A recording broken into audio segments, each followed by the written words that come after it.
Hoje vamos trazer dois casos brutais ligados ao Tribunal do Crime. Desde uma jovem que foi acusada de trair a facção e acabou tendo uma punição brutal, até outro rapaz que foi utilizado como informante para entrar numa área rival, mas acabou sendo pego pelos faccionados. Agora vamos entender essas duas histórias. Esse primeiro caso se passa em Eunápolis, no extremo sul da Bahia, uma cidade que se transformou num dos epicentros da guerra entre facções na região, com uma escalada de violência marcada por execuções, esquartejamentos e por essa prática conhecida como Tribunal do Crime. E foi justamente dentro dessa lógica que a vida de uma jovem chegou ao fim da forma mais cruel possível. A vítima era Eduarda Rodrigues dos Santos, de apenas 22 anos, conhecida nas ruas como Duda. Ela morava numa área que, até então, estava sob o domínio do Comando Vermelho, o CV. O problema, segundo as investigações, começou quando Eduarda passou a ser ligada a integrantes do Bonde do Maluco, o BDM, que é a facção rival do comando naquela disputa por território. Basicamente, ela teria trocado de lado e passado a se relacionar com o grupo inimigo. E, no mundo do crime organizado, isso tem um nome: traição. Para o Comando Vermelho, aquilo não podia ficar sem resposta. Traição, nesse universo, não se resolve com conversa e não existe perdão. Numa determinada madrugada, Eduarda foi sequestrada dentro da casa onde morava e levada à força, junto com outras duas mulheres, para aquilo que os próprios criminosos chamam de Tribunal do Crime. No caso de Eduarda, o veredito foi o mais brutal que se pode imaginar. A jovem foi executada e, em seguida, teve a cabeça decepada do corpo. Mas os criminosos não pararam por aí. A cabeça de Eduarda foi colocada dentro de uma sacola plástica comum e simplesmente abandonada no meio de uma via pública, no bairro Santa Lúcia, na rua São Lourenço. Um gesto frio, calculado, feito justamente para ser encontrado e para servir de recado. E foi o que aconteceu. Na tarde daquele dia, moradores da região se depararam com aquela sacola jogada no meio do caminho. À primeira vista, parecia só um saco de lixo esquecido. Mas alguma coisa na cena chamou a atenção.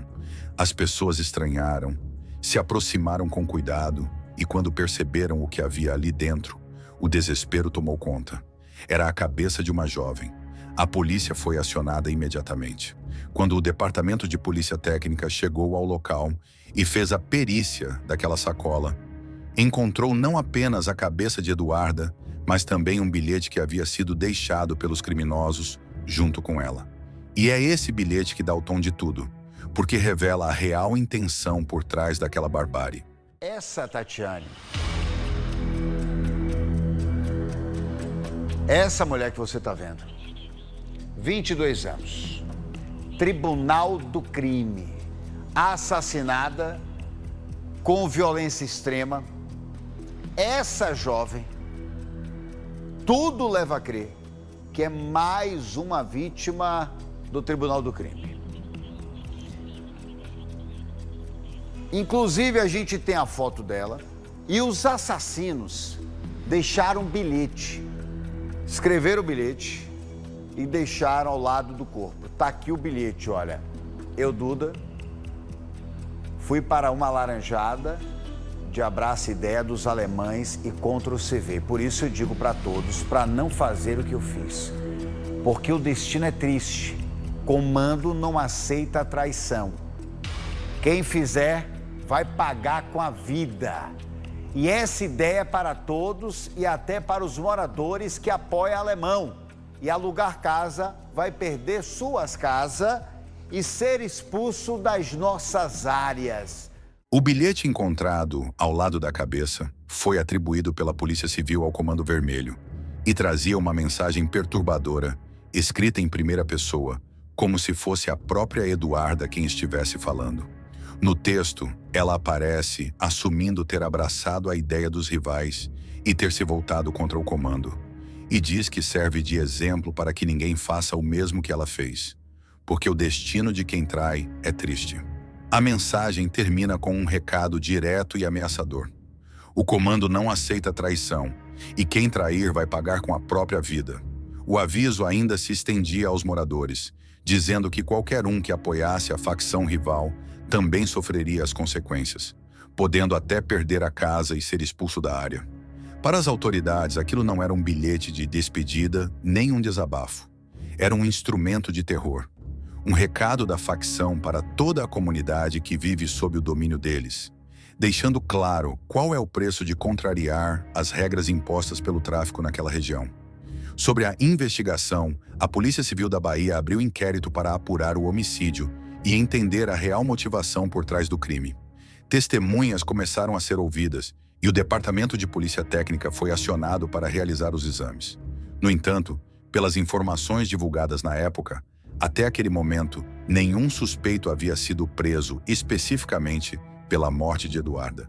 E para tornar o caso ainda mais angustiante, as outras 2 mulheres sequestradas com ela permaneciam desaparecidas, com a polícia fazendo buscas para localizá-las.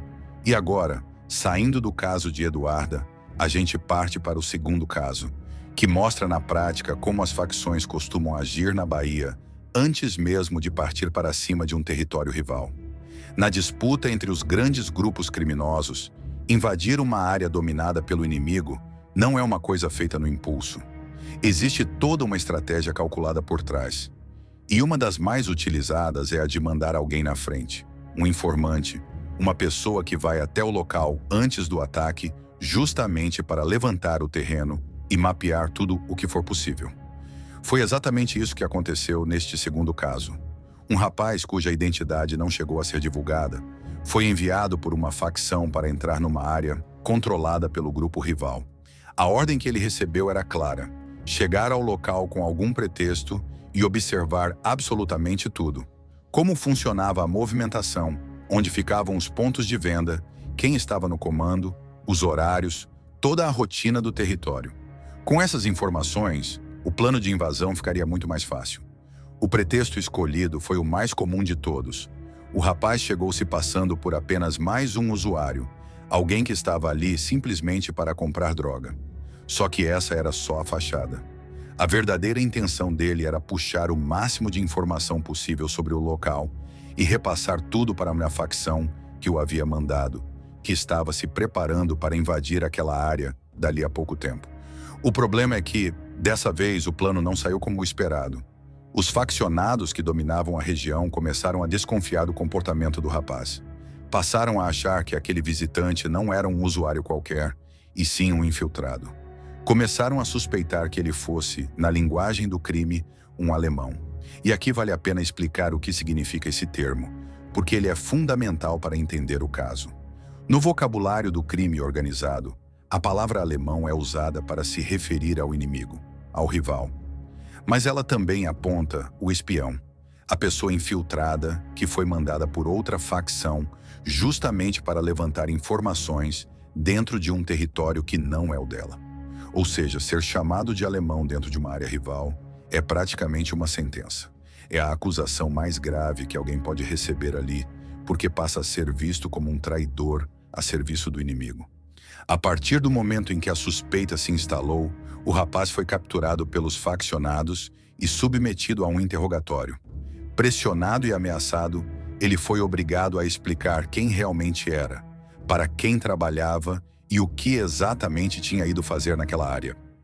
Mano, Fale. ele mandou vir aqui pra comprar coxa, pra ver onde vocês estão, pra invadir aqui. Pra querer Foi dar ataque isso, em né? nós, né? Foi. Porque ele falou que ia vir ontem, Falaram- não veio, não veio. mandou você vir hoje pra poder chipar, Foi. pra poder eles entrar aqui, não é isso? Foi. Isso. Você confirma? Confirmo.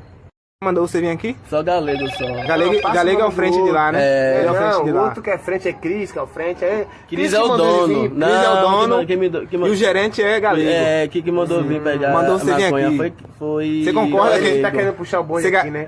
você garante que ele mandou Tá você vir quantos mesmo? Me homens lá? garanto. Tá Então quantos tá. homens lá? Não sei não, ele tava na boca sozinho. Mas ele tá quantas... E aí, viado?